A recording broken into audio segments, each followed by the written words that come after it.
La platine Thorens, 124. 124 DD aujourd'hui, puisqu'en fait c'est une platine qui a un entraînement direct, puisqu'en fait l'ancienne référence était en fait un entraînement par galet courroie. Voilà. On voit un socle très lourd, apparemment. Un socle très lourd, tout à fait, avec une suspension au niveau du plateau, du contre-plateau, ce qui permet justement de pouvoir absorber les vibrations au niveau de celle-ci. Alimentation séparée? Alimentation séparée, en effet, et donc équipé d'un bras TP124, spécifiquement Conçu pour? Conçu, tout à fait, pour ce type de platine, puisque la particularité de cette platine, c'est de pouvoir être fourni avec 2 contrepoids pour pouvoir adapter en fonction de la cellule que l'on veut monter.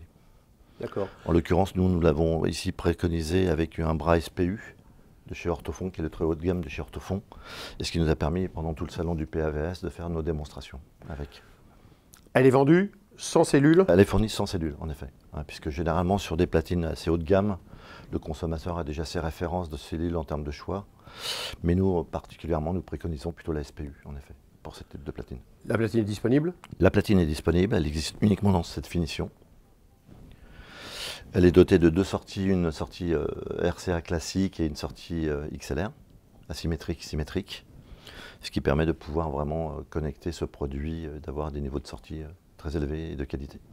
Petit détail pratique, c'est fourni avec un cache-poussière ou elle est... Alors il n'y a pas de couvercle sur cette platine, puisque malgré tout ça reste quand même un produit objet, et ça reste dans l'authenticité de la mythique TT124, qui était sur le marché, qui ne disposait pas non plus de couvercle à cette époque. Un prix?